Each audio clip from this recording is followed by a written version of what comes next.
Looks like our special music is in here. Power of Ministries. Okay. Well, you're introducing Tommy.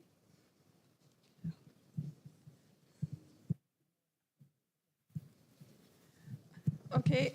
I don't know, Sherry, can we just sing a hymn then? What hymn?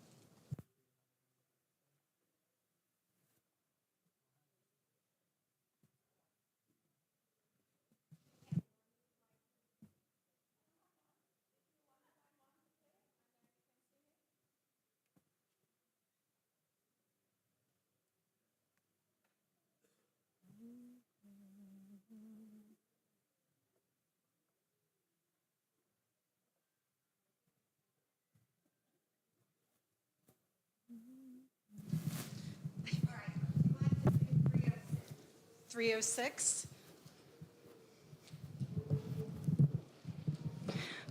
Happy Sabbath, everybody. I'm reminded of the text where it says, "Here am I, Lord, send me." I would imagine that we are to be watchmen on the gate, that we're always to watch and to be ready. We just ask that we'll lift our voices with God. And what hymn is it again, Sherry? Hymn 306. So how about everybody stands up and we're going to sing "Draw Me Nearer" in place of special music. We're going to sing all three verses, hymn 306. I'm thine, O Lord, I have heard thy voice, and it told thy love to me. But I long to rise in the arms of faith and be closer drawn to thee. Nearer, blessed Lord, to the cross where thou hast died. Draw me nearer, nearer, blessed Lord, to thy precious bleeding side. Verse 2.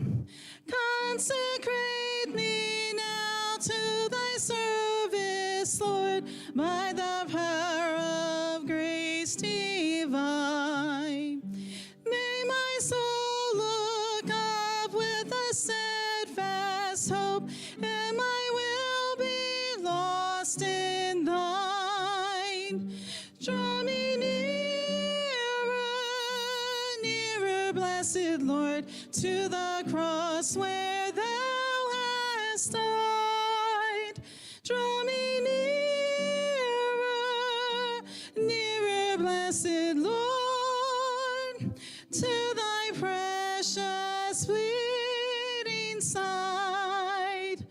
Oh, the pure delight of a single hour that before thy throne I spent.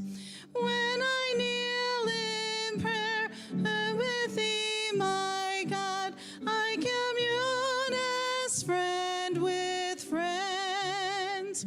Draw me nearer, nearer, blessed Lord, to the cross where thou hast died. Draw me nearer, nearer, blessed Lord, to thy precious bleeding side. You may be seated. At this time, since I am already standing up here, I would like to introduce our next speaker. Most of you should know Tammy Horst. I've been friends with her for many, many years. I'd like us to give her a warm welcome as she presents today's message. I love it. Misty just stepped right in there and just picked up. I saw several of you scrambling, trying to figure out what to do, and I just appreciate that about a church. Well, happy Sabbath. It's good to be here. It's always good. It feels like coming home, though there's so much of the church that has changed. Very few of our faces from when I was a member here. Raised my boys here, got married in this church. Both of Tim and I were baptized here. Our boys were both baptized here. And so it's always a special moment when I get to come home. And I bring you greetings from the Pennsylvania Conference, where I serve as the communication director. And I want to communicate a little bit with you today of some of the amazing things that God is doing. This has been a tremendous year. You know, I am celebrating 30 years of working for the Pennsylvania Conference. I am not the oldest employee, but I'm the longest serving employee. I just want to make that clear, not the oldest. A little offering here. But I have never seen a year like this. We have hit some records this year. Do you know that at this point, we have had 149 evangelistic events throughout our state in 2025. By the end of the year, we will have welcomed 700 new members into our Pennsylvania Conference churches. We have never had a year like this before. God has just been blessing. And we want to thank you. We want to thank you for praying for the work here in Pennsylvania. You know, churches across Pennsylvania are praying every week. We have a different prayer focus for a church. Every month we have a different prayer focus for our educational system. I wish Monica, our educational superintendent, could have been here today to see how many children you have in your church. Got to go back and tell her we need to restart a school here in this district. But that result, so that prayer and coming together and praying for the outpouring of the Spirit is just really working in these end times. God is just moving powerfully. We're excited about the coming year. We're going to kick off January 2026 with something that the conference is calling Return to Me, and it's a revival initiative. Those of us on leadership are going to be out every Sabbath in 3 churches. By the end of the month, we will have preached in 110 churches that invited us to come and do this revival series. I know that somebody is coming here. It won't be me. I forgot who it is, but I know that somebody is coming to Lancaster. And so for the month of January, we will be focused on prayer and revival, and we're going to kick off the year that way. We have a lot of exciting things coming. We have our annual, not one marriage retreat, but we have 2 marriage retreats, one at the beginning of the month in Spanish, one at the end of February, the beginning of February in Spanish, the end of February in English. We have women's retreat coming up in the spring, and we're going to kick off the new year with a Zoom meeting called Rediscover Sabbath with Celeste Preener Walker. You know, right now the world is asking about the Sabbath, aren't they? Charlie Kirk's book just came out this week, and people are talking about it. And then Kirk Cameron comes out and talks about how maybe people aren't burning in hell forever, but burning up. And people are looking at those 2 doctrines that we teach, and it's such an opportunity for us. We've just launched a new website called discoversabbath.com and .org, and a Facebook page called Discover Sabbath. I'd love it if you would go and follow us on Facebook. It helps our algorithms, and we're doing that just to reach the community seeking the Sabbath, and we're pointing them to the churches across Pennsylvania. And so I believe that while 2025 has been a miracle year, I believe that 2026 is going to be even more amazing, especially as we start it united together in prayer. Our scripture reading this morning is found in the book of Isaiah, Isaiah chapter 30. Verse 15 says, "For thus says the Lord God, the Holy One of Israel, in returning and rest you shall be saved. In quietness and confidence shall be your strength, but you would not." Verse 18, "Therefore the Lord will wait, that he may be gracious to you, and therefore he will be exalted, that he may have mercy on you. For the Lord is a God of justice. Blessed are all those who wait for him." This morning I want to share a story of a man that was waiting. He'd been waiting for a long time, and his story takes place in a time period of Bible history where the children of Israel had been waiting. God had not spoken to his people in 400 years by special revelation. There hadn't been a prophet, there hadn't been a message. God had seemed silent for 400 years. During that time, the people of Israel had had been captured, their temple had been destroyed, they'd been freed, they'd been captured, they'd been freed, and now when our story takes place, they are living under Roman rule, waiting for God, waiting for a Messiah to come and rescue them. They anticipated that the Messiah would come and set them free from Roman rule and set up a kingdom here on earth, and that they would be God's special chosen people. And so 400 years between Malachi and the New Testament, 400 years where people heard the stories of God speaking, but God had seemed silent. Zacharias knew this silence. He too had been waiting in silence. He and his wife Elizabeth had prayed for years for a child. You see, in this time in history, one of the most important things that a husband and wife did was have sons, not daughters. Sorry to all the little girls in the room, but it was sons that were most important.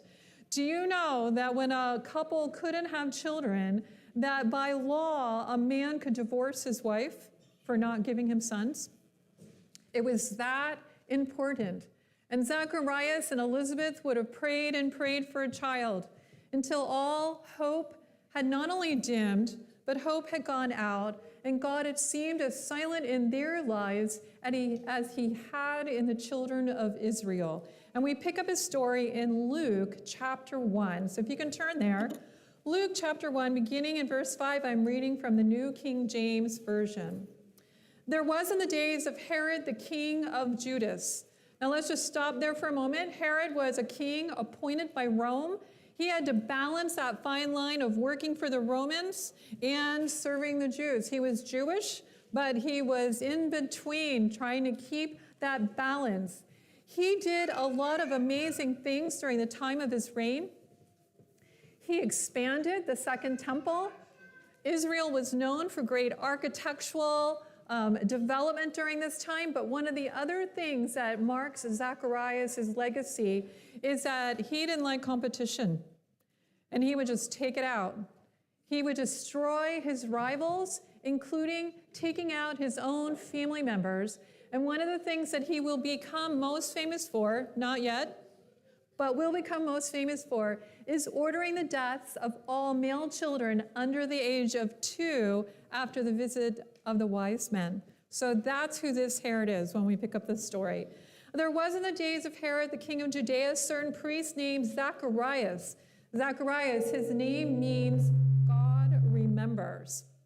He was of the division of Abijah. There were 24 different divisions of priests. There were lots of priests during this time period. His wife was of the daughters of Aaron. The Bible takes note of that because not only was Zacharias from the line of Aaron, but so was Elizabeth. And that was supposed to be a special blessing. If you married a daughter from the lineage of Aaron, it was supposed to be a special blessing on your life. You know, she's supposed to have an extra special blessing there. And so she was of the daughters of Aaron, and her name was Elizabeth. Her name means God's promise, or God keeps his promise. And they were both righteous before God, walking in all the commandments and ordinances of the Lord, blameless. I want you to get a picture of who they are, Elizabeth and Zacharias, at the time of this story. They are an older couple. They are senior citizens. They are able to retire, but they haven't. And they are faithful. I want you to think about the people in this church. I want you to picture an older couple who are faithfully serving the Lord. They're here every week. They're serving in leadership. They're doing whatever it takes. They love the Lord. They're praying for you. They're praying for the church. Can you picture it? A faithful couple. For me, Julie, it's you and Brian. You know, you guys are just the epitome of that for me. And so they walked in all the commandments and ordinances of the Lord, blameless. They were righteous people. Notice verse 7, though. It says, but. Now, I'm a writer. I'm an editor. And so words are really important to me. And the word but is a transitional word. It takes two lines of thoughts and combines them. And basically what it's telling you, well, one time, let me tell you this story. One time I was preaching at the Grace Outlet Church. That's my home church. I'm hardly ever there, but it is my home church, and we have lots of children there too, or we did. They're growing up now, so they're not so little. But a number of years ago, I was preaching a sermon, and I said, what does the word but mean? And Wynn, who at the time was 4 or 5 years old, was sitting on the second pew, waving his hand furiously. Now, I don't know about you, but calling on a 4 or 5-year-old little boy and asking him to define the word but is a little dangerous, don't you think? But nobody else was waving their hand, so I called on Wynn. And Wynn said, the word but means you are about to hear the truth. Think about that. Probably one of the most profound definitions of the word but that I've ever heard. But isn't it true? But is a connecting word that takes one line of thought, completely flips it, and tells you something different that is the truth. And so if I were to say, I would love to stay for lunch, but I need to get to an appointment, or yes, you can have ice cream, but first you need to do your homework. You know, it's connecting those two things and saying this second thing is the truth, not this first thing. And so Luke has just written that Zacharias and Elizabeth are righteous, obeying all the commandments. They're righteous people, but they had no child. Now, again, I told you children are really important in this day and age. And when a woman couldn't conceive a child, it was believed it was because she was cursed by God. That she had done something so wrong that God had cursed her. And so she was seen as a great sinner. Husbands could divorce their wives if they didn't give them sons. They could, at the least, marry another wife who could give them a son. They could keep both of those wives, you know. It was that important. And they didn't have a child. And so people would have wondered, what was wrong? What did they do? I mean, he's a priest. She's a daughter of Aaron. What did they do wrong? There must be something really wrong with them. They look good, but there must be something that we don't know about. And when Elizabeth would have gone to the market to do her shopping or to the well to get her water, people would have talked and whispered. They would have pointed to her and said, there's Elizabeth. Her husband is a priest, but they don't have any children. I wonder what they had done wrong. People would have avoided her a little bit as if it was contagious, but they had no child because Elizabeth was barren and they were both well advanced in years. I would have imagined that it would have been one of the biggest things they prayed about in their lives, that God would bless them with a child. Every month, they would have hoped. Every year, the hope grew less, until finally Elizabeth had crossed that threshold into menopause, and there was no hope anymore, and they had given up.